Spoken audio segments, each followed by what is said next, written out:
Oworonshoki residents yesterday blocked the Third Mainland Bridge in a move to protest the demolitions going on, in Oworonshoki. And then from there, we had Tiwa Savage responding to the Naija Shmadu. It was a lot of drama yesterday, and we're here for it all on the morning break. I'm Ijo. I'm Barry. I'm Mohammed Kabir. Okay, so it starts with the first story. I mean, the Oworonshoki residents, they blocked Lagos Third Mainland Bridge. This is a direct response to the demolitions ongoing. So they are basically demolishing the shanties, illegal shanties that are there. But the residents there said that since they want to pursue them from there, they are negotiations. They will come to Third Mainland Bridge. Third Mainland Bridge belongs to their home. That's their new home. I mean, what did you think when you saw the story, Mohammed? When I saw this story, I think it's not something that we would want for Lagos, because Lagos has already been an overpopulated place. So understanding even what they do, where they are residing, it's illegal. Actually, we know it's illegal, but I think there were several ways the government would have, for you to make that kind of decision, there should be measures you are ready to take. Probably there's an alternative you are giving these people, even though they are staying there illegal. Because we saw what happened. They made a protest. They blocked the whole mainland. It affected business a lot. So you see, you would not want that to keep resurfacing. So even Lagos is a tight place, honestly. And what the government are trying to do, they are trying to bring development to that place. But in terms of bringing development, and because of few people will not stop the government from. No, I understand. I'm not from being from a realistic point of view. Few people will not stop the government from bringing development to that area, but I think the government should have, in my opinion, bring an alternative before doing this. There were allegations that they were not even informed, that they were coming to demolish this place, and with the rising cost of rent. I mean, I was talking to you about this, and I was like, the cost of rent is so high. You go to find house, you're going to pay the inspection fee in Lagos up to 20,000 naira inspection fee. So imagine if you're looking for 5 houses, you're going to pay at least 100,000 naira before you find the one. You've already spent more than half of the rent. You understand? And then you now have to, and now they're asking for 2 years up front. It's crazy. If you're going to look for a house now, you're not even asking how much is the house. What you're asking for is what is the total package, because caution fee, what's the other one? Service charge. This one. You can pay rent without paying. You don't know how to pay. There's so much to pay. So housing is very, very expensive in Nigeria of today. And knowing that Lagos is overpopulated, landlords are smiling to the bank. They're very happy. Nobody's even trying to negotiate with you, because if you don't want it, there are 1,001 people that want it. So in the face of this, where do these people go really? I mean, there was something someone once said. It was something similar happened in the States, and there was something she said. She was like, the government are illegalizing poverty. Poverty has become illegal. And it's very, very true, because at the end of the day, where do they go to? You drive them from these shanties that they have decided to stay in, to call their home. Because these places have become their homes, right? And where do they go to? Like Mohammed said, low-cost housing should be built for these people. They're just creating temporary cures for a bigger problem. Get a permanent solution for if you want a permanent lasting solution. Get a permanent solution. Okay, this is what the citizens are going through. This is the plight. Let it be that you understand with the plight of the citizens. You shouldn't be so far up and that you lose consciousness of the things that the citizens are actually. They can't afford to pay rent. Like you said, the high cost of living, of house rents and everything.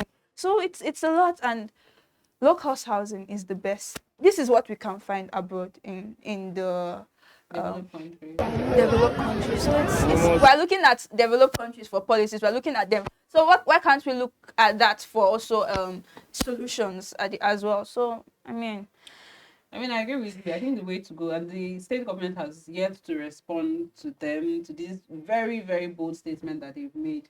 I think, like you said, there should be affordable housing. The government needs to partner with real estate companies, developers, to make sure that there's affordable housing for all Nigerians.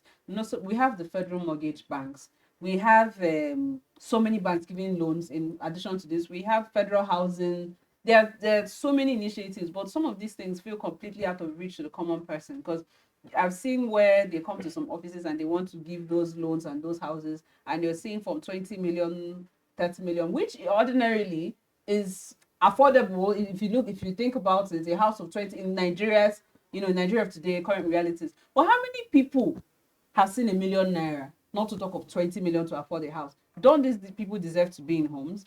And then seeing that Lagos is, the way it is with land restrictions, they should be considering more high-rise buildings. Obviously, make sure it's sturdy, but more high-rise buildings, and then utilize it, get people to develop properties, and give out these properties at affordable rates. Even the government can partner with these development companies, and then they rent something. It's still revenue for the government. Yes. But emphasis on affordable housing. It can be one-room apartment. It doesn't have to be the whole 5-bedroom penthouse that as we know it. How about single rooms? How about studio apartments that the common person, like, very affordable to people to live? Because it's even a disgrace that people are living in shanties. It's very terrible. If you look at that area in particular, I don't know, it's not very conducive for humans to stay in. So yes, the government is right, but this is the highest. Will have to suffer for it, and it's not like the government are doing anything wrong in trying to organize those areas, but we have to think about the people that we are creating this infrastructure, this making this development for. If they are suffering, then what's the point of really? it? Yeah. So, and still in Lagos, GRV, the former Lagos governorship candidate for Lagos under the Labour Party, has officially decamped to ADC. Very interesting move. I mean, we all saw it coming. We know that this is the new coalition party. We knew eventually that he was going to move. What we don't know yet is if Peter Obi is going to move. I think that's the story on everybody's lips. We want to know, is he moving? Is he not moving? Why he's standing? So that's something that we're really looking for. But this is not the only story from him moving. The camping, he announced the venue that he was going to camp, and then we saw that this venue was attacked. There were cars damaged, broken glasses everywhere, and he accused the APC. And I'll come to you, because I know you have a lot to say. I'll start with Barry. This is very interesting because this happened in Kaduna State. El-Rufai blamed APC. Happened in Kebbi State. They blamed APC yet again. And this third time in another APC state, whatever is blaming APC again. So do you think there's some truth behind this, or is this just our favorite people to blame? I mean, is this victimization? Are we just enjoying calling out APC every time we see something going wrong? I mean, it's at the end of the day, right? At the end of the day, we read the signs, we read the language, and who else really is to be blamed? Because they didn't wish misfortune upon themselves. All they just wanted to do was to go to another part. Do you understand? That's all they wanted to do. No serene, no, they were not winning any out. They were not calling people to come and destroy. They were not going on a demolition spree and everything. They just wanted to decamp and go to the ADC, which poses a threat to APC, right? So it is the only logical choice, as in only reasonable explanation, really, that okay, it is the APC. And then he didn't say this without reason. He brought out facts. He said these people came and they were escorted by the police, although the Lagos State Police has come out and said, but if they were not they were just patrolling, but if they were not merely patrolling, this police is patrolling a place where people are attacking what is the job of the police? Please, like, remind me, I don't understand. At that point in time that their patrol was supposed to even, the point of the patrol is to ensure that there is peace and security and everything, and you saw a state of unrest in a place and you just moved on. They are merely patrolling. Really? Like, do you understand? So these are the things that he cited as as basis for his accusation, because he didn't just throw it out. And then the ADC poses a great threat and opposition to the APC, whether they like it or not. Even if they claim that okay, it wasn't a threat to them, but this kind of, I don't know. I know that It suggests otherwise, really. It really just suggests otherwise. I know that ADC is an opposition party, but whether it poses a threat to APC, I mean, our guy at the top has said they won't sit themselves. Why are they So, looking unsettled? I don't know. I just, like I said, it might just be people enjoying taking a swipe at. If APC is like their favorite villain, they're opposition. So I mean, if anything goes wrong, your opposition, of course, you're going to blame it on the ruling party. Obviously. I mean, what Who else? You see, to start with, in a democratic setting, opposition is a must. Opposition is permanent. There must be an opposition. So we have seen cases, we've seen this kind of issue in Kaduna last, I think, few days ago. last week. We've seen it in Kebbi again.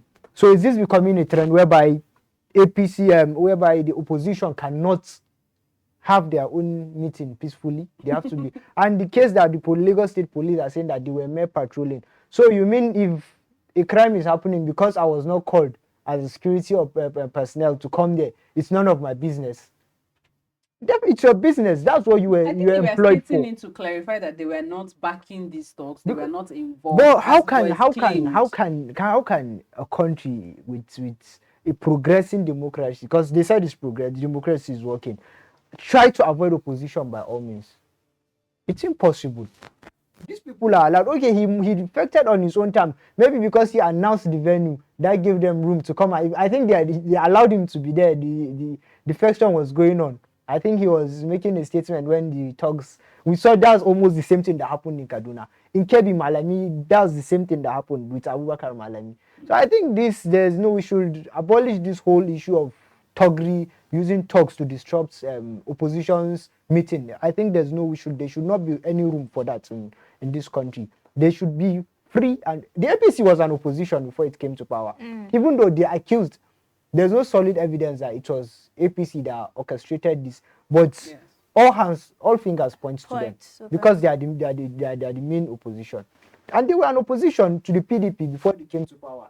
Nobody stopped them from doing their thing. So I think they are knowing that if it's them, then they are in no position to orchestrate such disgraceful acts. If it is them, I agree with you. The democracy, we should allow democracy to run its course. Opposition should be allowed.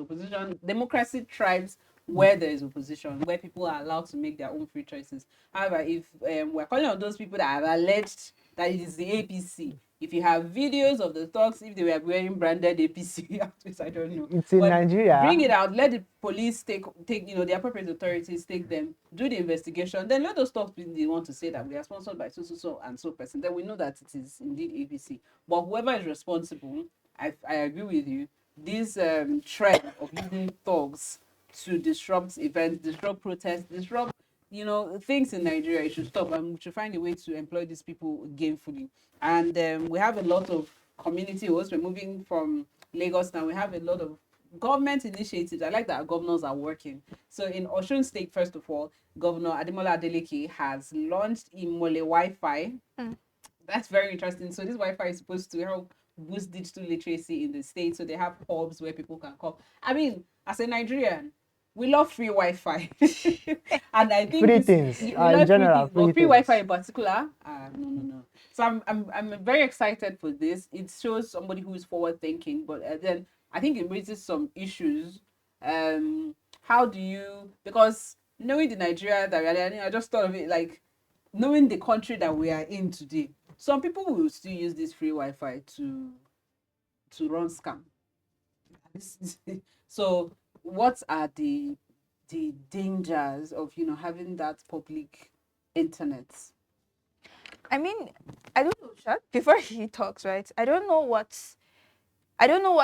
Nigerians want. I don't feel like the focus should be on the dangers, because at the end of the day, everything that has advantages will have disadvantages, and anything that is meant for good could actually be abused, really, because at the end of the day, it's the user that taints the whole good nature. Like a knife, for instance, it can be used to cut meat, cut chicken, but you see some people using it as a weapon weaponizing it and everything. So I don't think the whole focus should be on the dangers of it, because there will definitely people will actually misuse it. There will also it gives room for both good and bad people. The good people will use it for good, they will use it for learning, digital literacy and everything. And the bad people, the bad eggs, will use it for the dangerous stuff as well. So I see. Actually, I actually love this. I love this. I wish I was in Osun State at this point. No, I love it. I think it's laudable. I'm asking because, like you said, for every advantage and disadvantage. So it is it falls on the government really, as you're bringing out these initiatives, you're proposing these initiatives, implementing them. Also look at the disadvantages. What are the ways that people could use this negatively, so that you can have systems in place to check them before anything happens. We already have a terrible image, in the eyes of the world when it comes to fraud. So, I mean, if we're now going to be giving free Wi-Fi for people to use for fraud, that's something. And there are other, concerns. There's also security concerns, cyber security really, when you're implementing this. Do you think this due diligence has been done? What are the things that we could see, and how can they prevent this good that they have done from being exploited for bad?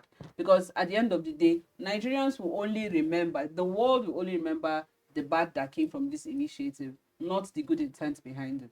I think this is a very good initiative whereby some people, they cannot even have access to this, because I can say it's a matter of priority. For me if I have a 500 naira in my pocket, for me to buy data and do something, I would rather maybe transport myself or feed myself. So I think this initiative have been used to close an angle for some people. That's on the good part. But the disadvantage of this initiative, we know the nature of our country, how corruption have eaten down our roots. So I hope this is not an avenue. This initiative is not an avenue to inflate the money for it, an avenue for them to amass this money. And secondly, you see, we have issue of cybercrime. Hope these people will not use this as a method. They can use it's internet. They can use it to get into people's database. They can use it to hack people's database. What's the maintenance culture of this? What's the maintenance culture? Because in the long run, how is it going? Is it going to be? Is it public funds that will be used to maintain this thing? And what's the sustainability? How long will it take? Because with time, I think we've seen how it will let it not come and die a natural death. So the funds allocated to this thing will look like a waste. So basically, they need to look at the security infrastructure, make sure that these lines are secure, whatever. I don't know they are using, but I was also curious as to what coverage areas, because right now you mentioned some of the hubs that you covered. Yes, they said they plan to extend it, but these are like starter points. It's in the library, it's in a particular grammar school there in Osun State, and other places, another government innovative houses, basically. So those are the places where it is, but they plan to expand, their coverage. And then you said something about, curtailing the excesses, people and the bad eggs using this. In our school, we have some Wi-Fi areas, right? I don't know whether they did this, but this is a suggestion, because this it will actually help. So we had some Wi-Fi areas, and there are certain sites that this free Wi-Fi does not let you access. You can't. I heard that you can't open certain sites. you can't open certain sites with that particular, and then it's good because you can. It curbs those kind of excesses, students. This Wi-Fi was given to you for learning, really. Use it and do your research, use it and learn and everything. So I think that could actually be done too. I think even in Covenant University, right? They also give them tabs to. There are certain websites that their tabs cannot also access as well. Even in government organizations, they block out. This basically the same thing you're saying. So I think but not to look only at the disadvantage. I think it's a good thing, because this might be an avenue to create jobs for certain people. And I think Imole is I hope they've done the due diligence and they've gone through all of this and everything is in place. As we said, we would not like to hear that something bad came out of something, a good intent. And then data, very important. I hope that people's data are protected, and they are secure, that we are not You know, people are not having access to all of this. So, and then I think there was something else that you said that I picked up on. Can't quite remember. The naming, I think it was about the naming of the whole initiative. Yes, no, the naming, I thought about that, you know, that this is called Imole Wi-Fi, which is basically Governor Ademola's branding. I hope it's not a political stunt. So I don't know. And then you're going to have another government incoming. It could be an APC government, an ADC, an LP, whatever, a PDP government. We don't know the government that's going to come in after him. Is this person going to want to, that's the sustainability. Is this person going to sustain the simple initiative. This initiative under his name as well, because you know that's what we usually see. Somebody starts something good, but because I'm not the one that started it, or this person is an opposition party, it dies off, and no consideration is given to the beneficiaries. So no continuity. So that's another thing. Continuity is important. How do we ensure continuity and that this initiative is sustained beyond Governor Demola's tenure? How do we ensure that these people continue to take advantage of this? And then, are there also devices? Because one thing is to have internet. What about the devices? Not everybody have devices that could access it, because most people will even be like, what do I mean? No be persuade shop go browse. I have other issues. No. There's a saying in this country. In this country, if you just have data. Yeah. To keep yourself entertained, I understand. You'll be all right. Exactly. And now Governor Ademola, our dancing senator, has given us data. We can see him dance properly now. Now we can watch him dance on Now TikTok. We can watch him dance. We can dance for 2 hours. We'll stream. Another interesting initiative by another governor. One governor is giving us, internet. Another one is giving us food and cash, since Mohammed likes cash. The governor likes giving us cash. Governor Zulum of Borno State is giving 300,000 naira to families and food to school pupils to encourage them to return to schools. As you know, Borno State has the highest out of school children in the entire country. This is very interesting. I think we have about 20 million out of school children in the country, and in Borno alone, that's very high. In Borno, 54% of 4.2% of their children are out of school. This is interesting because if you look at the reason why, it might not be far-fetched. I mean, the Chibok girls, for one, if we have a school where people can be kidnapped from their school, as a parent, I'll be very concerned. I'll be very concerned about sending my child to school. And that's why I ask, 300,000 really. If you're going to give me 300,000 and offer my child food in a state where girls were abducted from their school, is it enough really? First, there's the 300,000, and then there's the free food, and then there's the education. I think they're trying to foster education, because if you look at it, the North is already behind on education, and they're trying to bridge the gap. Yes. Right? They're trying to bridge the gap. We've already seen so many measures and initiatives taken by northern leaders to bridge that gap. And then him is taking it personal a step further and say, okay, we've come to a certain level of security of some sort, there's some level of sanity in the state, and Mohammed would disagree. I know, right? But there's a level of sanity in the state, and he would actually not want the students to miss out on a future, providing a future, because basically what these children are doing really is staying at home or giving out in child labor and all sorts. Marriage. And then we're talking about the idle mind being the devil's workshop. He doesn't want them to be picked and used for devices and all sorts of evil devices. And then he's saying that, okay, let them come to school. Let them be active. Let them be busy doing something, adding education to their lives. And, they have bright minds. I've met a lot of bright minds in the North. And he's trying to shine light on the North and say, okay, we have a lot more to offer. And you have a lot more to also offer your world if you are educated. And then he said, okay, you know what? Let's take care of this whole education issue. Take money. If money is the issue, if it is food that is the issue, okay, you come to schools and you'll be hungry. Come and eat food. There's free food in school. I think it's a laudable effort from the government. Although, he would want to say, the whole security measures is at these schools and safe enough for the students to come to. So it's another issue on the other hand, but I think at the end of the day, they need this education. They need education, and they need a quality life. Because without education, you can't actually have a quality life. You'll be scraping for peanuts and everything. you're trying to lift these people out of poverty. You're trying to alleviate them from begging and doing all this stuff.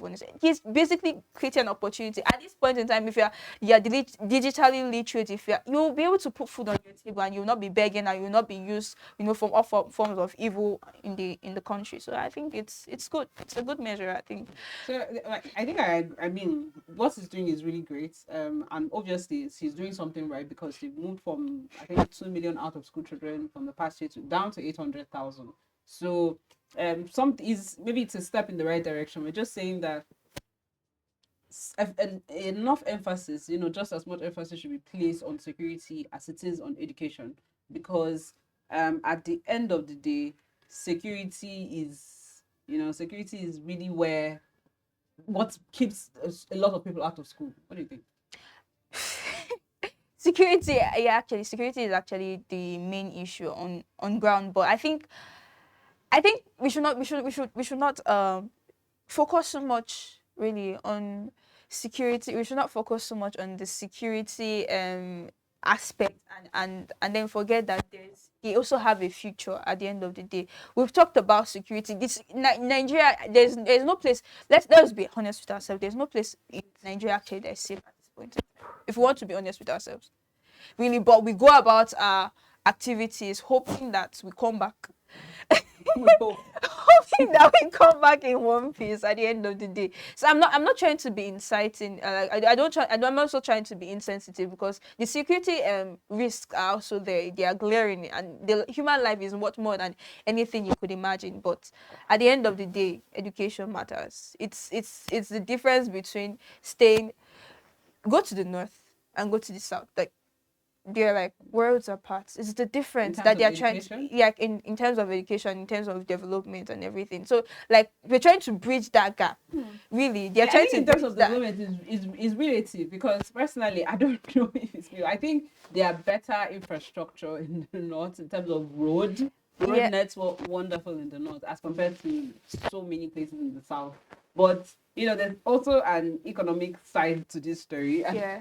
I mean, maybe I know you want to talk about security, but let's look at the economic aspect first. Because 300,000, so 250,000 for the father, 50,000 for the mother, food for the children just to make sure they're in school, and this raises a lot of questions. Like you say, how is this going to be tracked? Because which families is this properly documented? Is it properly accounted for?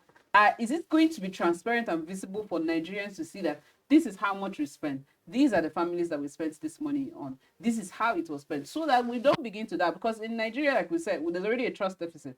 People do not trust the authorities. So how can they carry us along and make sure that people trust what they're doing?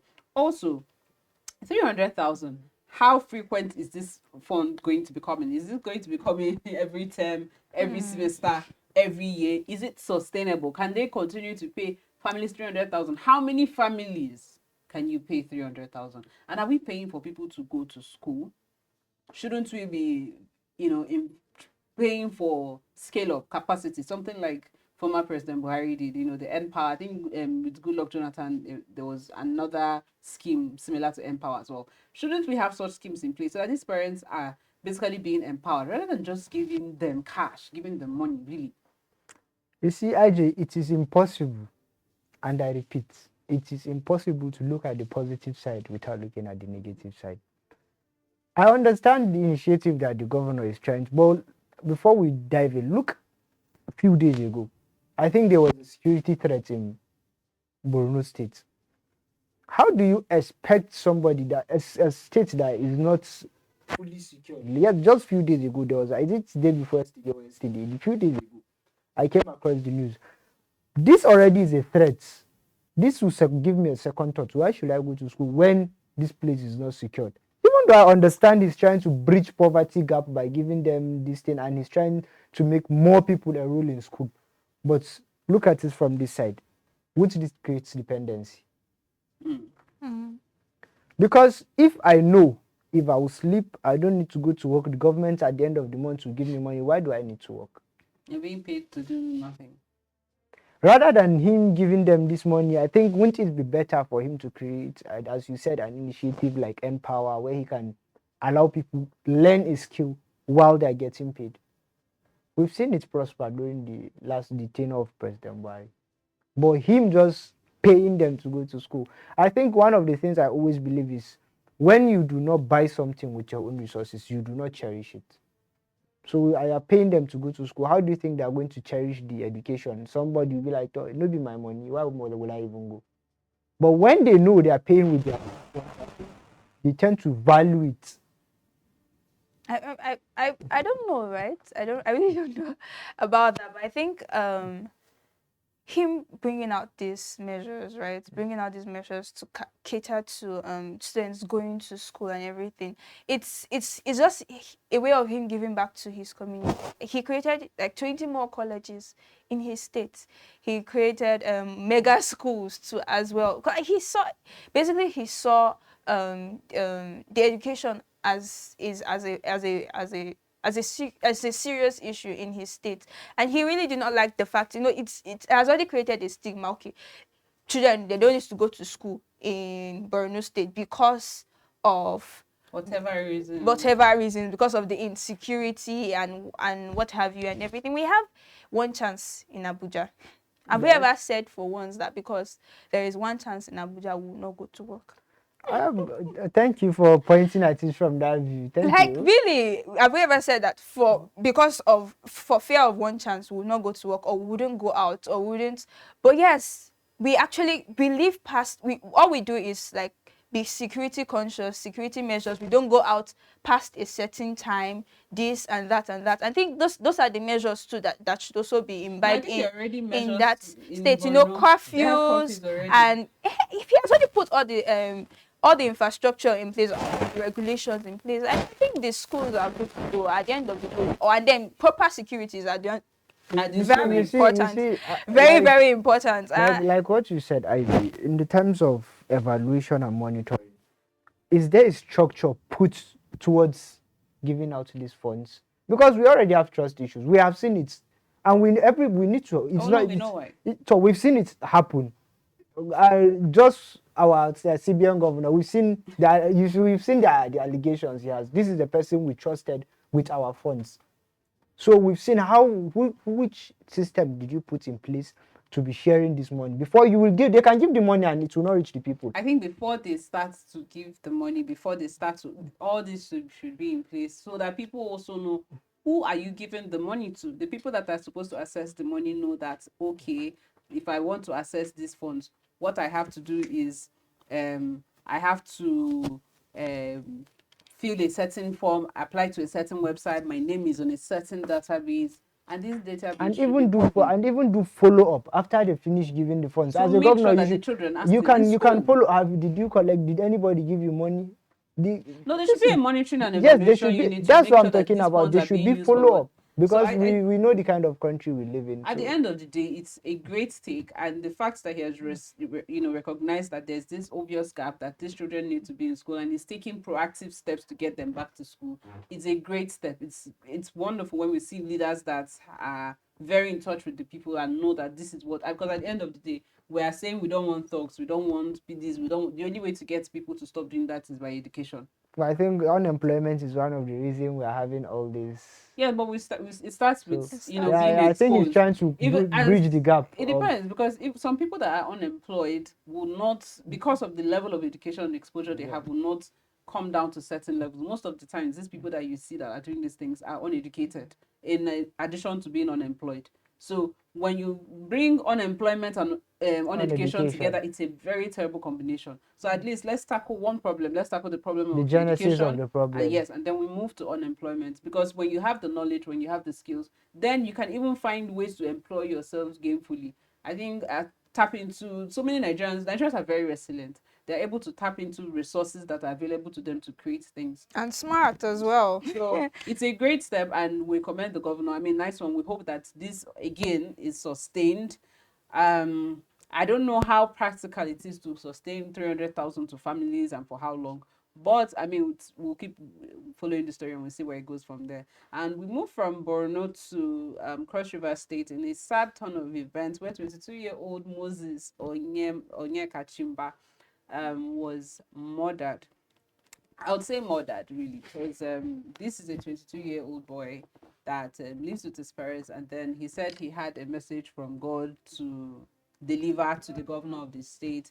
And so he went to the former residence of the house of the governor of the state, and when he got there, the security operatives, details there, turned him back, and then he came back the second time, and well, eventually they beat him up. He was shot, and he was taken to the hospital after a while. From the stories gathered, this happened around 11 a.m. and he was up there till about 6 p.m. Taken to the hospital, there was a delay. The Naval Hospital, there was a delay in the surgery that was done for him. He didn't die immediately, but from complications and all that. Long story short, this 22-year-old life has been lost because I think I would like to say that the security operatives handled a situation wrongly. They handled the situation very, very wrongly, and this has cost a life. And we ask, what is the value of a human life? Because it could be anybody. Yes, he went to the governor's residence to go and seek an audience with the governor to deliver a message to him. But is this, and even if it wasn't done the right way, is this the way to treat a citizen? Did he commit any crime? What crime did that boy commit that could have led, to the loss of life? I would say I'm very disappointed, because this is something that is not supposed to, with the level of crimes or insecurity we're having. When we saw like it was within the week, I think they killed around last week, they killed 8 security operatives in Edo, where we're complaining. And we're complaining, saying, why would it? A few weeks ago, we were protesting for the police officers. We were saying they are underpaid. But is this the way for them to repay the people, the citizens back? How would you take? There is no justification. There is no method. There is no reason for you to raise ammunition on an unarmed person. There are several ways. Okay, maybe you told him, he came, you said he should go back. He came back again. Arrest him. If he's making nuisance, if he's creating nuisance there. But for you to beat him is not enough. They killed him. This is cold blood murder. And anybody, officer that was responsible for taking the shot, should be jailed. Or he should be sentenced to death too. Because this is cold. You just killed you wasted his life. This is a boy with potential. He's just 22 years old. Fine, you chased him. I understand. He came back. Then you should arrest him. Even the governor should be involved in this, because it's a public office. They voted you. I'm pretty sure that boy might have voted. You might be part of the people that voted the governor into power. And he feels like, okay, this is the only way he can get the attention of the governor. But for you to raise an ammunition, there's no justification. There's no reason for ammunition to come inside this conversation. Even if the boy was armed, I think that they have not only say, they have methods of disarming people. You people were trained. But for you to beat a boy to that level, to the extent that was not enough, you have to take his life in cold blood. It's not acceptable. These are people that are supposed to protect our lives. When they are not, we are even scared. People that are supposed to protect us are now killing us. Then where are we going? I think it's very, very sad. We've said this before. Unjustified. These are people, like you said, these are people that are being employed, being paid with taxpayers' money to protect us. And then the fact that we see the police and we're not relieved. On a normal day, if you see police coming, even when you're innocent, even when you've done nothing wrong, there's a certain, I don't know.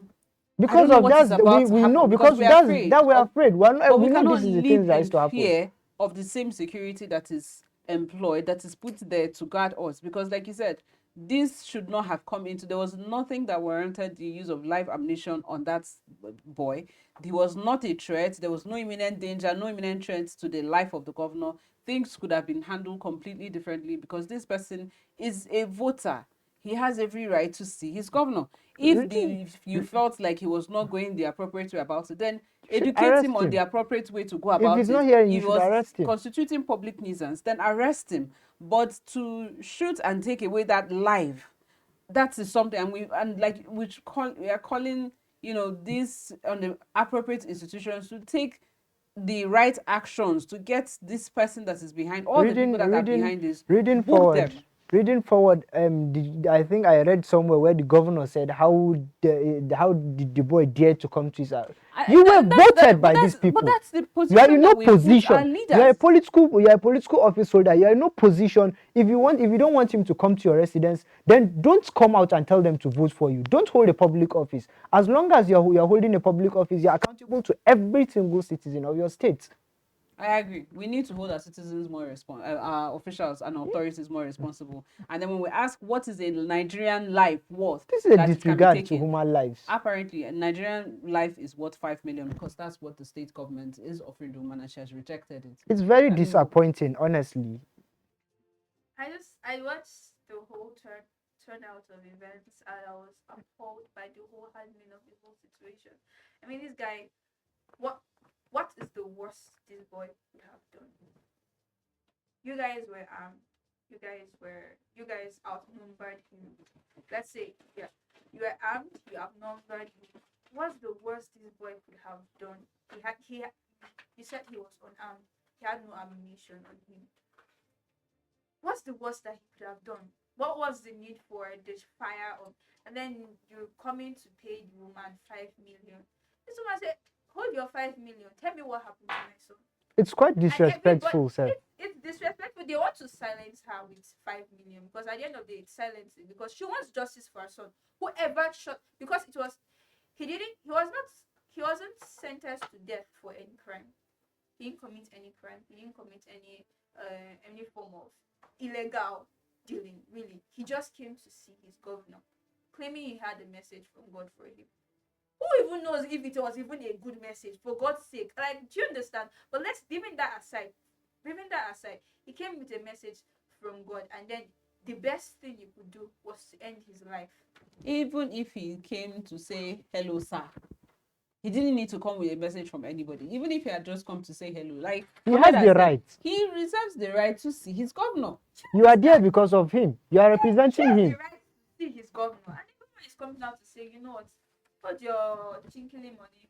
It's very. I mean, I read the story and I don't know how I feel about it because this is a complete disregard for our life. And then the fact that it was alleged that the security operatives were trying to cover up the whole story, and this is a trend. Something is done wrong. Rather than address the situation, address the elephant in the room, call out the people that are responsible for these actions to take accountability of their actions. Let them face the consequences of their action and take accountability so that these things don't keep happening. Because we are trying to make sure that our forces, we look good on paper, we look good in front of people. We try to cover it up, and then in covering it up, we embolden these people to go out and do more. Because these people feel like they can get away with this. Somebody else says, oh, this person got away with it, why not me? Okay, if I can't get away with mine, I'm going to blow everything out in the open. And so we see this culture of covering, and we're covering, and there's a lot of growth. But then in this case now, this woman has lost her son, her first child. 22 years. Like, I don't know if you understand what it means to raise a child for 22 years. It's saddening, really. It's actually quite saddening because how would you? We live in a country. Beyond words. I'm beyond words at this point in time. I am really, really beyond words because how would you sentence? Because it is more like a sentence. It's a death sentence. Coming to see, basically what they are trying to tell us is coming to see your governor is a death sentence. Don't come near us. And these are people that came. They want to canvass for your votes. They will even eat with you. They will come to the marketplace, take pictures, will do this. They enter the point of power and then they are suddenly gods. They are unquestionable, inaccessible. How dare he? How dare he? Do you understand? It's the effrontery of our leaders, and we have emboldened it. This is a system in which we give them God title. They come and then all we do is rank a day and everything. Your Excellency. I think understand. That's their title, but really, there's nothing excellent about some of these people. I think they should remember these people that they are holding public office because of these people. Because of the citizens, and he's a boy with potential. He's just 22. Who knows? He might be the next governor one day. This boy, you've cut his life short. Honestly, you've cut his life short. And we're living in a country whereby reform criminals are being reformed, but an innocent boy is killed in cold blood. I think the federal government, even the governor, should be brought to book, because Well, the governor currently has immunity, but I mean, the power. Whoever I think responsible every should. The woman say chop your money. every power holder should understand that power is temporary, and at the end of the day, when you're done, you come back to the people. And there's election ahead. Election is not far. In 2020, he might be looking for, this might be his first time. He might be looking for re-election. Is this what he wants to come and tell the people what he has done? I think the governor should, this is something that should not be allowed to die in cold, to die natural death. I think this should be a very serious case. Justice needs to be served. And that's really it. There needs to be more training. I think it also falls on the security agencies. I mean, like you said the other day, we were calling out, we're supporting them, and we're saying these people need more funding, they need more equipment. But we see that beyond funding and equipment, they obviously need more training on how to engage with people. There needs to be a lot of training. Our security forces need to know how to interact with people. The police, the civil defense, the military, they need to know how do you engage with people, how do you interact with people, because the manner that they interact with the ordinary Nigerian is just crude. Sometimes it is very unwarranted, very unnecessary. You don't come and you're talking to a Nigerian, an ordinary unarmed citizen, and the next thing you're flashing weapons and bringing out guns. And we've seen this so many times. We've seen stray bullets. The other time, I've forgotten what state it was in, that they were pursuing A criminal. A criminal. Soldiers are chasing a Yahoo boy. No, so we're talking about soldiers chasing a Yahoo boy, killing an innocent girl's life. We've seen still this year, a man trying to escape for breaking traffic laws, and his son was shot for breaking traffic laws. And this is a life. It is the disregard that when you carry, we should not be giving ammunitions to people that have not been trained. Because I don't think you have to be mentally okay to be. They have to even check them mentally. Because how can the number of times that we've had accidental discharge, shot mistakenly, we should be if there were consequences for every time that we heard that, then I think we'll be hearing less of these cases. Before you carry an ammunition, before you carry a weapon and give to somebody, there should be a psychological evaluation. Make sure that this person is mentally stable to be giving this person a weapon that can potentially take people's lives, and also that they know the rules of engagement training, that this is the only time that you are allowed to fire this weapon is in a shootout in so and so cases, but not at unarmed civilians, unarmed individuals. We're still talking about Lekki toll gate. People were killed for no reason, and we need to start. We can't. It feels like just statistics now, but these people were people's wives, people's sisters, people's brothers, people's sons, people's children, they're people's family. And just because it hasn't happened to you or me yet, does not mean that we can't feel. It's not our problem. That's something that we need to speak up against. There needs to be reform. There needs to be more training for our security forces so that they know how to engage with the civilians. And moving on to France, away from Nigeria to France, where the government is currently in limbo, partially shut down, or it's basically shut down. The Prime Minister Francois Bayrou has been removed, voted out, following a vote of no confidence from the members of the parliament. So this happened, and I don't know, this is the 5th prime minister in 3 years. So Macron is basically poised with the task now of his replacement. And this vote of no confidence was passed following his proposition of ways to tackle their debt problem. He's trying to manage their finances and make sure that they have money, because right now they're tackling some financial problems. So he proposed some policies to help check excessive spending and make sure that the debt is not as high as it is right now. And the MPs were not having it. They were not having because it. Because it was not going to favor them. Yes, they were the austerity measures. Basically, those were the ones they kicked against. They kicked against the austerity measures. They also kicked against, and that's the removal of 2 public holidays, freezing of the welfare expenditures and all that. So I think they weren't very, very impressed with his approach to tackling the financial problems, and they decided, okay, this guy has got to go. So the guy is gone, and Macron is now tasked with replacing this person yet again. The fifth person. Replacing this person with somebody that can basically take on French, the French finances. Whew, there's a lot going on. France people are going through a lot. French people, I know they are the going French through a people lot. are actually going through a lot, and I think for them to have ousted 5 different prime ministers in the space of 2 years, it shows that maybe probably the problem is not the prime ministers, it is in the house, because it is the unanimous decision to kick them out. They could unite to kick them out, but they could not unite to combat the debt problem that they've been having. And it's saddening, because it's it's more like what we are having in Nigeria, where there are more, the house members are basically absorbed, that they couldn't see past themselves and look at the greater picture. They have 114% debt to DGT ratio. It's sad. We're complaining about Nigeria. Theirs is worse. And this guy is saying, okay, there's a lot of cuts that needs to put in place, so that at the end of the day, we need to suffer now and smile later. Where we are getting to, it's not a good place. And he's telling you that getting me out, basically what he said, getting me out is not the issue. You guys still have this problem staring at you. Getting me out is not going to solve your problem. You guys still, at the end of the day, to even tackle this issue, you will still have to make these cuts. So either you do it now or you do it later, but this has to be done, really, because it's sad, because we're having this trend of leaders that are being self-centered. How did we get to this point that they can't see the bigger picture? I mean, I think we have leaders that are self-centered because we are self-centered. Because in electing these leaders, most of us have taken 2,000 naira, 5,000, 10,000 And spaghetti.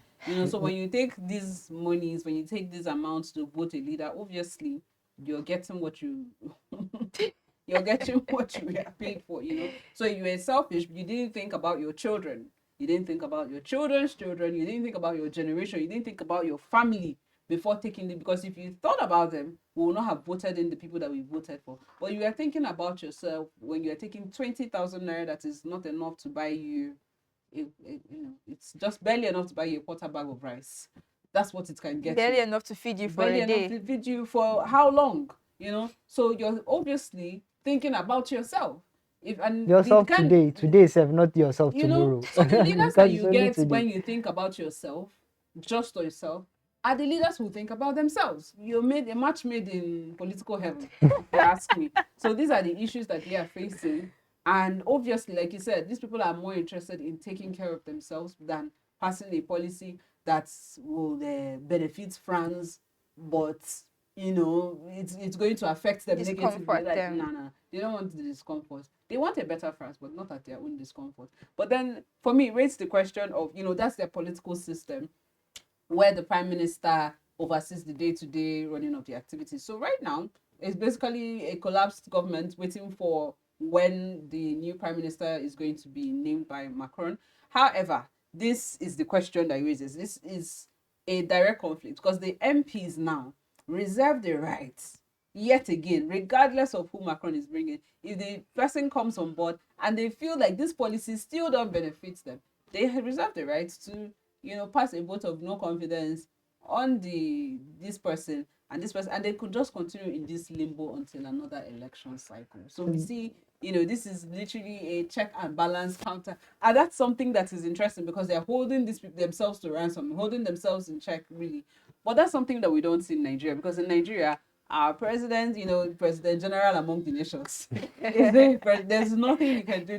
What we can do in our own system of governance is federalism that we practice here. And what we can do really is to have the president impeached if we feel like he's not performing, or he's not doing as much as we want him to do. He's not performing the way that we, this is what we brought you to do, and you're not doing this, or you're breaching, or you're not doing that. The lawmakers can impeach you.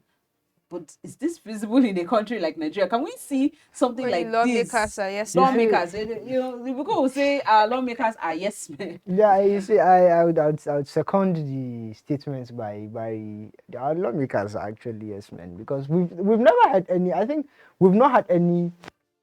Since they came into power, I've not heard when they ever disagreed on anything coming from the Or they president. can't disagree when the governor, That's, former governor Yaya Bello is saying, endorse we've seen it. everything, We've seen it. whether, Whether you understand or you don't, anything the governor say, you people should say yes, sir. It's quite disappointing. It's quite, but you see, unlike France, they even have people coming out amongst the MPs saying, okay, this is what needs to be done. This thing is unnecessary. This is unnecessary. We should cut it out. In order for us to cut some things out, better our economy. We have a lot of debt. But 5 prime ministers, come on. I think the problem is not them. The problem is the system. It's the MP. That's where the problem is. If Nigeria would, this is the kind of thing we should have. Proper opposition. Okay, we are coming to, now we are just operating on loans. Loan. Tomorrow we might even hear we want to go and borrow 300 billion. So I thought it's true. We only operate on loans. So I think if we are going to have this kind of mindset of him feeling it's bad, we need to do things that is going to cut these loans. I think in Nigeria, this is what we need. Not should we borrow? Yes, sir. That's it, honestly. I mean, it's good that you mentioned the borrowing, because I mean France is at 114%. Right now in Nigeria, our debt to GDP cap is at 40%. It means we have a cap at 40%, but we are currently at 52%. And that's the next story where the Speaker of the House of Representatives, Honorable Tajuddin Abbas, is saying that he's worried about Nigeria's rising debts. What are we doing about these debts? How can we tackle it? And then we saw former Senator Dino Melai coming out to say that the federal government will start borrowing from OP very soon. And this is has it gone down bad to that level? I mean, the federal government came a couple of weeks ago to tell us that it has met its revenue target for the year 4 months early, and they've also stopped borrowing from local banks. So I don't think the following day, I think no, Senator I don't think they'll be borrowing from OP. The federal government says they don't borrow from local banks. No, they go abroad. They take it out. One of the things I want to look at now is that the Fiscal Act of I think 2007. I'll just read that. But the Fiscal Act states that our debt is capped at 40%, but right now we're at 52%. So that's 12% just increase above the recommended cap or limit. Shouldn't we be worried, especially seeing that most of our debt in Nigeria is being used, and this is what Honorable Tajuddin is saying, that shouldn't we be spending less recklessly? Should we be having unnecessary spendings in a country like this where we are spending most of the money that we are getting servicing debt, not paying the debt, in just servicing the debt? Yes. Isn't there an obvious problem that we need to be looking at? And what are these expenditures? What are we spending money on? Where can we cut back? Because we are looking at the money where I think we're using 15.52 trillion to service debt, and we're using 16 for capital expenditure. So you can imagine, how are we supposed to grow? How is development supposed to come about if we're using just about the same amount that we're supposed to be using in capital expenditure to be servicing that? How can we grow as a country? Where do we move from here? You see, he said, and I quote, I will not say his name, but he said, and I quote, you should hit the ground running. There, as he said, you should hit the ground running. It is very, very, I don't know how to put it, but the amount of money we've been borrowing, we're not even talking about repaying this money. We are just talking about servicing this debt. Just servicing these debts. Only domestic debt, we have over 40% of what we're owing. Just domestic debt. That's why I was like, OPE should get ready. They should be stacking up them. Because we don't borrow millions, we borrow billions. They should be stacking up because we come and borrow from them. Because they pay us interest. This is our money that is you're talking billions, we are thinking trillions. And the annoying thing is the sad part of this is this money being borrowed and being spent unnecessarily. I'm glad you raised that point. So we wanted to share with Nigerians some of the wasteful expenditures. For God's sake. Some of the expenditures, let's not call them wasteful. They are wasteful. Some of the expenditures that we made. Let's agree that they are needed. 2023 and now, just so that Nigerians have an idea. Because when we say we are owing so amount, we need to know exactly what we're spending our money on. So between 2023 and 2024, we'll spend 26 billion on maintaining the presidential air fleet in just 1 year. That's between 2023 and Just the air 2024. fleet. Yes, just maintaining the presidential air fleet. 26 billion. And the budget padding for 2025 was estimated at 6.93 trillion. Not billion, you heard me, that's trillion.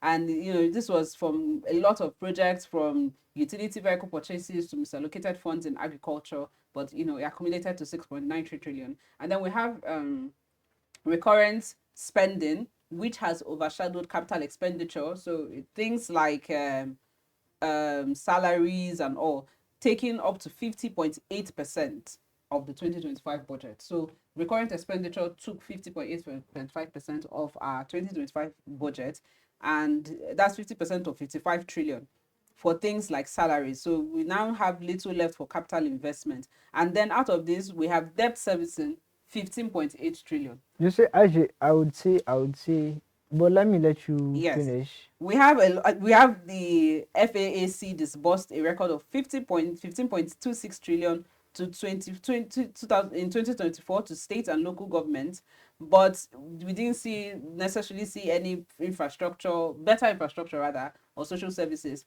Then we have multiple states that spent heavily on perks, allowance, and ceremonies.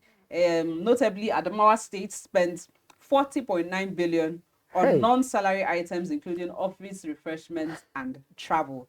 Anambra State spent 15.7 billion. Bauchi State spends 70.25 billion on wellness, town halls, and celebration costs. Gombe State spent 43.1 billion. From Balablue. That's the kind of town hall we're seeing. This is a very different town hall. Very different town hall. Then we have Gombe spending 43.1 billion on a new governor's residence and assembly complex. Then we also have the central bank armored vehicles, which cost over 10 billion naira. The report central bank spent over 10 billion on luxury armored Lexus SUVs for the governor and 4 deputies. Okay, and then we have the federal government. New airports were built in Zamfara and Abia, even though passenger traffic in these states are low. Obviously, we know that not a lot of flights are going there. So, but that's sitting idle, but that's money spent. So in light of all these, they will target unnecessary expenditure. It's unnecessary. In 2023 alone, the federal government spent 19.5 trillion naira, but generated just 5.9 trillion. So how do we generate 5.9 trillion while and you spend 19.5? It's, I mean, you don't need to be an economist to know that this is madness, imbalance, to know that there's a problem. I cannot spend 5 million naira when I spend 19 million when I'm earning 5 million. I mean, it doesn't follow. It means that I'm a thief. It means that I'm worried. It means there's a real problem. I'm in debt. Serious problem. Debt. And these are the issues. So in the light of these obvious issues, when we see spendings, I was one of the people that heavily criticized the $100K that was given to the Super Falcons. Brilliant team, brilliant match, wonderful performance and all that. But for a country that made 9 million in 2023 and in the same year spent 19 trillion, isn't this a little too much? Isn't it too excessive? Because I want to give out gifts to people. I want to celebrate you, but I don't have the money. Guy, I don't have the money. Why should I be doing Father Christmas when I don't have? That's really what I'm saying. You could have given them the renewed hope estate. You could have given them a lot more. But that's even more than the price that they got officially for winning this spot. So this kind of expenditures, the almost 5 billion renovation for Ganduje's house, the beautiful, very beautiful car, our president's armored Cadillac Escalade that is valued at over 900 million naira. 995. That's a billion. These are the issues in a country where we are living in deficits. We're living in minus. Do you think some of these expenditures are wasteful? And the speaker coming out now, I mean, the speaker is finally speaking. Isn't that it? Oh. You see, we're in a country, let me use a normal, somebody who is hungry, you are seriously hungry, then you have no business with eating turkey. That's just the truth. If you are hungry, you have no business with eating turkey. You don't get money, you want to eat turkey. For God's sake, we are living in debt. What's even connecting us with Yacht, President? For what? Why are you servicing a plane over 20 billion? If 20 In a billion year. in a country that our education is having setback, imagine they inject that money into education.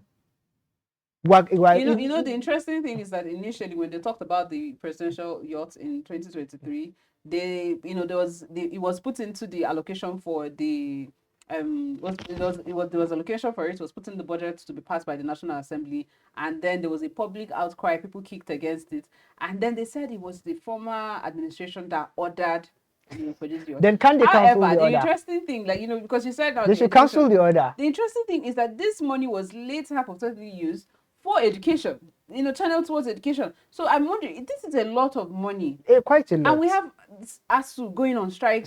Doctors, even doctors going on year. strike. Even doctors, we saw a few weeks ago how they were protesting. Nurses, Thank you. yes. They were going on strike. They said they are underpaid in a country where we are servicing an aircraft for over 20 billion. We are buying a presidential yacht for 5 billion. It's that. Who's going to believe you when you say you're broke? For God's sake, about 40 billion. What's wrong with the building? The person that stayed there before, did he die? For God's sake, 100%. we're using over 40 billion when we're here. As we are just complaining, if you go to there, even here in Abuja, you see schools that are not properly taken care of. Then you're carrying that money just to buy just to renovate a building for one person. For God's sake, even the state governments are not helping. Why would you spend 70 billion in a state that, if you go and see their education for town hall and celebration, are you celebrating the return of Christ? For God's sake, 70 billion. What are you using 70 billion for? Are you like 70? What's the whole budget for the state? 70 billion. I think that's ridiculous. No, that's quite ridiculous. The state governments are not helping. We are borrowing. When you are borrowing, then you cut costs. Okay, it's my money. I can decide to enter Lamborghini today or Ferrari. But when I know I'm borrowing, then I'll cut costs to drive a Corolla. This belongs to the state, and the state has put you there as a caretaker to ensure that development is put in place, that people are benefiting from your position as a governor. So by the time you take this money that is meant for development or for state and use it to hold town halls that are different from refreshment. I am for refreshment. I mean, we're looking at the statistics, right? Quarter two, the ending of last year, we're at, our debt was as at what do you call it? It has increased, I think, by 50%. 100% rather. I can't even remember, right? It was about 30 something billion last year. It has increased by 121 billion. Really, I think I'm 1 trillion. Sorry, trillion. My bad.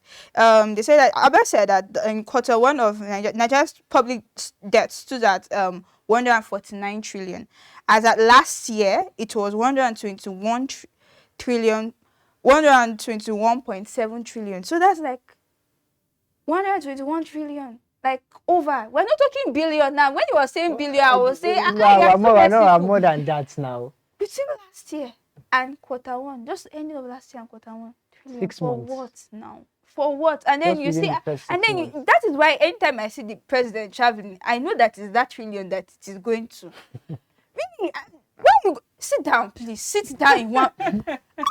I think but you're going out and they're supposed to be negotiating for economic reforms and bringing. Let them come here. You cannot afford to go. Like, do you understand? When you cannot afford to, you stay in your house. To look at it from, they said the speaker spoke up. This is the time after how many years? With the Maybach. Are they not the ones that are enjoying this money? And when the president comes, when they said, okay, we want to borrow, which people used to sign it? Again say I, against say nay. You never hear nay.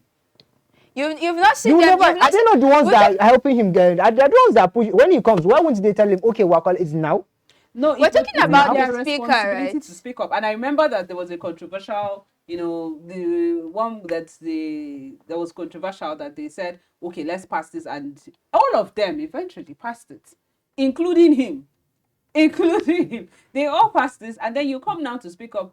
Well, even the thief knows when the stealing has become too excessive. I think to say that the Honorable Speaker of the House of Reps is a thief.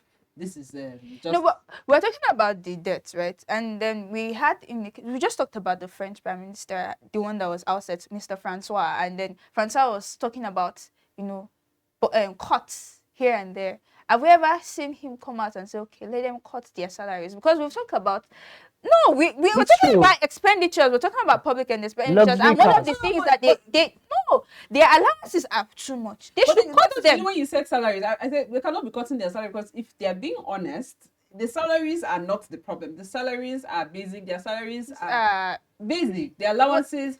The problem is that some politicians, the money that you see them flaunting are wasteful. For example, you're looking at that over 6.9 trillion on just budget padding. These are where these monies come from.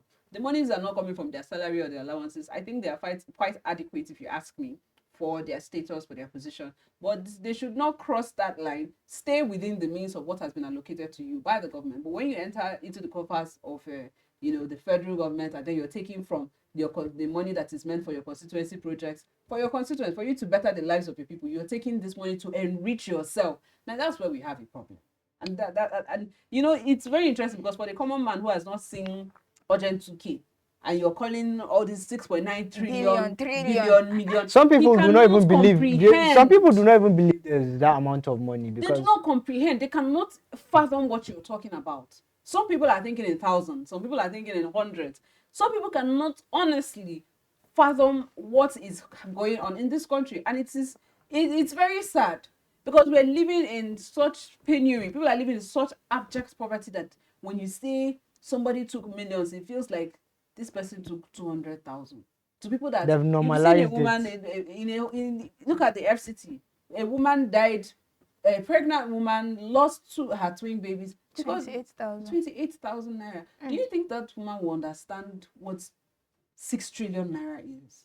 121 trillion. They don't understand. And it is very, very sad because they're amassing, when they say people are amassing money that the generations after them cannot exhaust, it is mindless spending and mortgaging our future. The future of the generations are not yet here. Why? Somebody said we should start packing our bags. Yes, China will come. China one day, people they'll come and collect the country. We're already owing them now. Basically, wait for them to collect their installments. They just come and collect the country and tell you guys to move out. Look at the IJ. If you want, in a normal basic setting, I have a business that I sell fish, which generates me 10,000 naira daily. I can collect 5,000 naira loan from you with the guarantee of I know my business can cover up. But in a country like Nigeria, we are borrowing where there is no structure that's going to get that money to pay back. When the money, we're not even talking about, there are no, you just keep borrowing and borrowing and borrowing. When you know you do not have enough investment that is going to bring, I think it's cover the problem of over-dependency on crude. But, that's we don't have a lot of time to explore that. That's a long story. But we have other interesting stories. I mean, let's look at light-hearted stories. I mean, what light-hearted stories are we looking at today? Light-hearted stories. We're starting with Tiwa. Tiwa Savage has her whole drama around her. Let me even get the story right. It's light-hearted, but with serious. So Tiwa Savage claps back at Naija Shimadun over women in music criticism. So she dropped a video earlier and said that it's dark in the music world. It's really dark. It's a very, very dark place. And Naija Shimadun no green. And he was like, you again. Of all people. This same you. Of all people. And there's so much controversy as to whether or not she features contributions in the growth of. Yes, it's like in the growth of the sector as a whole. Does she carry other musicians along, other artists along? These are the issues. And then he's like, you have no rights. If anybody has the right to be trained this kind of thing, he's saying you had no rights. You are part of the evil. Those were the words he said. That you, Tiwa Savage, you are part of the evil. If you are talking about to say, everywhere is that, you are part of the people who are people that are off lights. So in the dark room, the room was once bright. She was part of the people. Never bring light. This conversation has been ongoing for so long. And whether it is true or not true, I wouldn't know. However, Tiwa, I would say Tiwa, when they born Tiwa, they did not born anybody with her. They born Tiwa as Tiwa. You when Tiwa was making her own way, where were you? Okay. All right, you waiting for Tiwa to come and carry me along. Carry yourself along. But IG, I'll block No, you there. no, no. There's a difference. You cannot, when 15, Tiwa has been in the industry for 15 years. She's done very well for You would not herself. compare her to No, the long before that, officially on the music scene. Tiwa has been hustling. She said right from her days in America, struggled and came back. And this is a woman that 15 years is no joke. She has been consistently investing in herself. So you think she will leave the time that she will invest in herself to evolve her music to come and be focusing on you? And when we look at we know that there are people that have invested in others. Somebody like Olamide undoubtedly has invested in a lot of talent. Fireboy, Ashake, Leo Kesh, Young Joe, a lot of people, even Portable. He has invested. But then let's be honest. Olamide as an artist now and Olamide as an artist then, compare. You can see clearly where he's devoted his energy to growing, and because that's why you'll be talking about the top 3 today and nobody mentions Olamide. Olamide is a heavyweight in the music industry, but when you mention the top 3, we're looking at Borno, with Davido. People rarely remember Olamide because Olamide tilted and started investing in others. You can only do so much. Tiwa needed to focus on her, and it is okay for her to focus on her and to grow her brand. That's what she decided to do. I should not grow your brand. You might grow your own brand. Hustle and try for yourself. But even though she's one the first Nigerian female artist to headline shows in the UK, the US. Invariably, she has opened doors, performed for King Charles. Come on. She has opened doors for countless Nigerian artists without necessarily even coming to feature them on the track. So I think she has tried. Auntie Tiwa, you have done well. You have tried. You don't have to go and carry them and say, come on, my album. No. She has done her bit. And however we choose to view it, I think a prophet is not recognized in their own home. Tiwa has done a lot. Around the world, she's respected. And, What do you have to say about that, Mohammed? You have been Did you hear the laugh? Did you hear the laugh? You know what? I don't. Maybe she feels like she has not been cherished well in the music industry, but she also was once part of the problem. There was a time where if Tiwa is going to perform in a place, she recommends, if they want her to perform, then there's no other female artist that's going to. Allegedly, it's the truth. There's no other female artist. Even now that she's going to come and cry out. We've seen how these people were battling. Look at Buju now. We know Benson is a good artist now. But when he emerged with his song Lenu, Borno was not in the position that he is right now. But he still was able to give him a verse. And that was the song that gave Buju a recognition. Yes. We can see. Borno at that time he himself was still like, he was coming up. He was not. I didn't call him an upcoming, but he was not in this position that he is right now. But he was still able to help. I mean, Borno fan. was there. Continue. But he was still able to help. Yeah. But you cannot mention an upcoming artist that Tiwa have helped. You can't. We've seen she has a song with Simi. Tiwa will not call Simi an underground artist. Simi has a limelight. So even when she had a song with Waji, they were always on the same level. She's not as big as she was. They were on the same. Most of our female features are foreign artists. Yeah, but I people actually, differ with you at the end of the day, because she was where Tiwa came from, right? We heard that she was a backup singer for Beyonce. Beyonce did not give her any feature to congratulate her. But that one is their industry. That one is their industry. She was a backup. So why they not give her any feature? That was their industry. There was not. That was their industry. This is her country. For Tiwa. No, but then these are the issues, right? On the show. This is someone who helped her. This is someone who has come up to the music thing. No, we're talking about. No, we're going to throw shades. Like, we should evenly distribute it and say, okay, this is Tiwa fan. I'm a Tiwa fan, but I'm a realist at this point, right? I have a question. Till tomorrow, all of our favorite artists, Burna Boy, Ashake, Rema, Tiwa, Simi, Ira, Tyler, when they go on stage to perform, they have backup artists. How many of those backup artists have you ever heard? Now, the only backup artist, anybody that even is YJ, because I think YJ used to be backup for somebody and then, started enhancing their own vocals. But I don't know. All of them, till tomorrow, you're a backup artist. You have chosen your lane. You're a backup artist.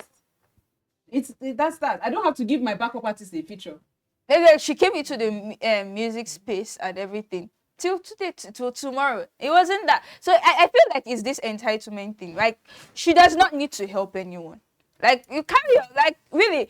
I mean, it's this whole entitlement thing that someone has to and everything. There are certain people who believe in it, like Davido says, we rise by lifting others. Some people, like, if you lift others, they feel drag you down. So now she didn't help anybody, but she's we rise by rising.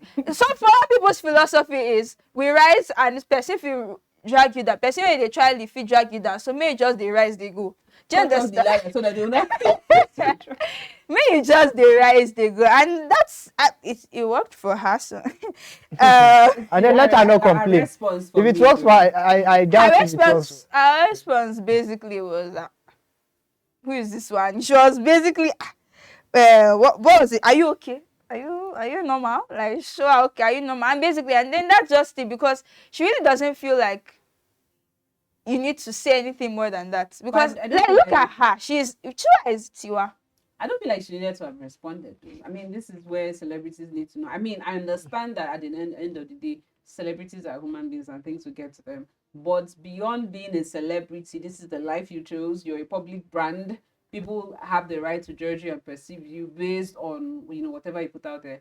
I honestly don't feel like Tiwa as a brand needed to have responded, because this response just made the entire thing messier. But I did not see the Naija Shimadu's post initially. What I saw was Tiwa's response that now drew me back to, okay, what was the original thing that was posted? So now you're just giving traction to him. You just brought it out there for long. People have been saying stuff about you, about the, you know, the tape, about you and Whiskey, about this, about that. And you've done very well in ignoring a lot of these things. You should have just kept ignoring them. On some people say it's a prayer stunt. By others, I mean, they are human beings. We forget that these people, they are celebrities, but they're actually human beings at the end of the day. So they have opinions. They have the right to come out and say, like, this is uncalled for, really. Yeah, mostly they might even be our fans. Give us more vibe. They might even be our fans. They might even be our fans that are sending these messages to us. Give us more. Even if it's personal, even if it's just for you, give us more. Album is album. So push it out.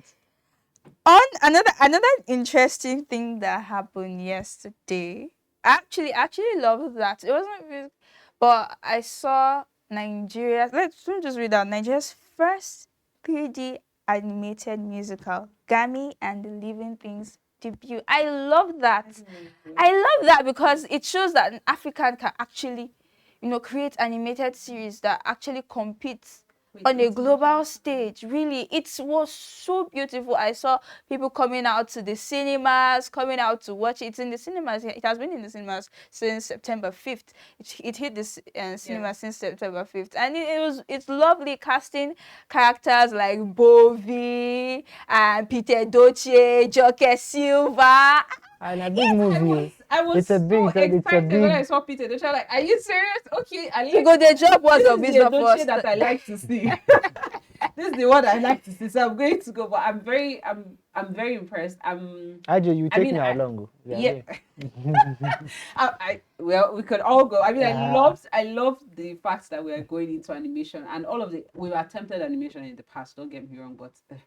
I like the fact that this one is, you know, it's prospering, high profile, big cast, and this could mean a whole lot of things. Because we know, obviously, I think we're talking about this one. I have a daughter. My daughter loves, you know, watch Coco Melon and all that. I'm like, and we're talking about the number of views these things have. You know, we're looking at 4 billion views for a video. They have such a wide audience, and for a culture that is not even reflexive of ours, sometimes they portray their own culture, say things. But our children watch this. I watched even a video of a lady that was showing her son, speaking with a foreign accent, because this child spends so much time in front of cartoons. And animation is not just for kids anyway. For all of us that are kids at heart, it's for all of us. So it's great that we have our own thing. It's not just the terrible animations I've been seeing. I'm so excited because of this star-studded lineup. I'm very excited to see what they have in store. And I'm happy because now our kids can grow up and watch our own African animation, our own African content. It's really great. And I am definitely, I don't know if I'll cry, man. It depends. I'll think about You it. see, But I'll definitely go to see it. I'm a fan of animation. I watch Demon Slayer. I watch Attack on Titan. I'm a fan. Those are Yeah, animes. They're completely different. but I think I'm very impressed with how we've evolved. You know, I think Nigerians were doing it because taking it 5 years plus back, we saw when MI's music video action film was a total animation. Yes. It was a total animation. So the action film song, it was a total animation. But it's very impressive and Emma to is see. also in this. So you see, you can call him a godfather in Nigerian animation because I can say it was his music video. That was the first animation music video I came across, even when, because look at, I think I was still in secondary school then when he released the music action films. It was a very nice thing. So I think I'm impressed with how we've evolved, we've adapted to the new system because the world is evolving. Like the way people say, no, who use AI, but now you see majority of people are using AI. So I'm happy now Nigerians are beginning to see that it's not only by, because most people watch animation. You can look. Yes. Children, see the views on Coco Melon. So you see, I'm very happy how we've see the cast now. But what character are you excited to see? Speed. Yeah, forward to the words of wisdom. Yes, and Emma is there, so I really want to. Pete and Bobby. It's very nice. I love this. Basically, so there's. For the animated series, they created a music album. No wonder Emma coming. They released the music album. I know that Emma came. And you see the likes of Two-Face, M.I., Kuti, Prince, Timi Dakolo, Johnny Drill, Rikasani, like so many artists, so many Nigerian artists. That's a very big combination. It's the combination of craftsmanship, you know. They were very, very intentional about it. They just want to just put anything out there just because of doing it. I like the amount of, intentionality that's going into our movie spaces. Now we're taking the Nollywood industry is getting really serious right now, and I love what they're doing. Despite little support from the government and everything, but they're doing a lot for themselves, and I love this for them. Still without government support and everything. They were able to push through like this. Do you understand? Without because like we have in Hollywood, you see a lot of money being pushed, invested into Hollywood and everything. But for Nigeria, we have to go outside for sponsorships and everything. And they know that this is a budding industry. See, in America, we had what was it? This Avengers movie. The series, You know how much billions? And we were just talking about getting revenue. Do you know how much they could get from Nollywood alone if they invested into it? Movies are getting that. Come on. Do you understand? This is a hot cake that they need to cash in on. What do you think you should? For me, I agree, because most times I'm the one person, maybe because I'm in production, but I'm the one person who watches a movie to the very end. You see that copyright at the end. Yeah. I watch till the end. I'm looking at who is the best boy group, who is this. I'm literally that person that looks at when I watch foreign movies as well. I look at the production companies, the companies that are distributing, the ones that did the post-productions, the music on that. I look at everything. They do too much. Sometimes, no, she not feeling secrets. She wants to share the secrets. No, I do. I pay attention to these things because I want to know. I want to learn. So at the end, I see that some of them are being sponsored by the state government. You see this one by the backing of Manitoba. Yes. This one by, I'm like, when are government? When would we see a Nigerian movie? And maybe not at the end, we'll not see appreciation. One is a hotel. You can see and God Almighty. So appreciation. All thanks to God Almighty and the family of. So proudly sponsored by the government of so. Do you understand? And that's what we need. And the government can use this way to promote even tourism, to show great aspects of Nigeria. Yes. So there's so many. Like you said, there's hot cake. There's an opportunity to actually create a lot, make a lot. Nollywood is one of the biggest movie industries in the entire world, and we're sleeping on that. Now we need to do more. What do you have to say? I think the government, like what I said earlier, and you second, in terms of revenue, the government needs to put. We're even using money to buy refreshment, and we can inject that money in this now. Well, so we're using 70 billion to buy refreshment. Come on. Yeah. So that's a good one. So I think the government should inject proper funding. They should invest in this so we'll see the outcome. Well, I think I'll be down. I want to go and watch it. Subaba, I'm coming to hear that music. Subaba, I'm coming to hear that music. I like this new Subaba, by the way. The music from To Kill a Monkey to and I love the sounds. Great sounds. I think first in my head, this is Save Me Save. I like Subaba is back. He has been consistent in the as an artist. He's back. Okay. Oh wow. So rounding up on the show, we just take this as a news, and we see Femi Otedola's book topping Amazon charts, and we just really like to say congratulations to him. Basically, it's a well-authored book, it's a well-written book. I think it's a book that has related to many, and many have found it insightful. He came and shared his secrets, basically. Becoming a billionaire at 41. Wow, that's 41. There's still a lot. Well, we even plan to do it before we even reach the 41, but I think he has gotten a lot of engagement on the book, a lot of endorsement from people like Dangote, saying the book was a very, very, nice book. People like Atiku Abubakar. Making it big has made it big. I'm looking for the book like this, but hey, I'm not looking for pirated or anything. So I want to get copy. The original copy. Support. I believe in supporting people if they are putting their time. Besides, if I want to start thinking like a billionaire, I should not be thinking how to pirate books. So I think I'm going to actually go and grab a copy of the book so I can start now. Maybe in the next 3 years. I'm thinking like an investor that in the next Investor vibes. Yeah, I'll come and write my own book, making it big too, making it bigger. How big do you want to make it? I would want to make Dangote and Otedola combined. Yeah, so I think I still have time. That means you need to collect Dangote's book too. We're waiting for it too. We're waiting for it. Please, Baba Ali, help us right. But I saw Dr. Ngozi said she endorsed the book, so I think I'm invested. Anything Dr. Ngozi, I'm invested. I'm always invested. This is one of my a whole financial giant. This is going to be one of my biggest investments this year. If I can't get the book outside as my compensation for not going to the wedding, Mr. Easy, my book is on you. So anywhere it is, you find it and send to me for not inviting me to the wedding. That's the only compensation I can take. I'll buy the book. So if I don't get it, you'll be Mr. reading Easy. It chapter by chapter.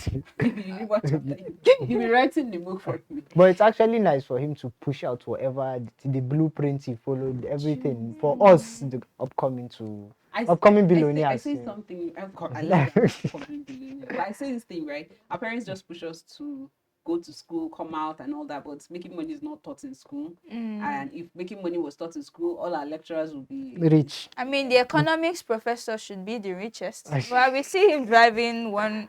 But that's literally it. And I went back and I said, and no offense to our parents, you guys did so much for us, but I cannot be taking advice on how to become a millionaire, how to do it from somebody that's not a millionaire. No offense, or a billionaire. So now, Femi Otedola's has brought handouts for us. I beg. This is not Gege University. This is the university I want to sign up for. This is the university I am paying for. In addition to it, last week Barry was telling us about what's his name? This guy that was talking about rituals. Obi Kubana. I think you see, this is a proof of somebody that have made wealth. Let me study this as a proper. I've seen Trump, I've seen Robert Kiyosaki, I've seen Femi Otedola. So Baba Ali, drop your. Baba Ali, let's combine all these things. So all of you are waiting for it. So you see, I think this is a very good thing. This book, people can get it and read rather than engaging. Okay, you think wealth was made from? No, you should read and see. Wealth was not made in one day.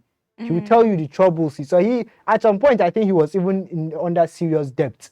So I think this is a good book. I would like to get it. So Mr. Easy, remember, my book is on you. We didn't come with financial news today, but we can give you this financial advice.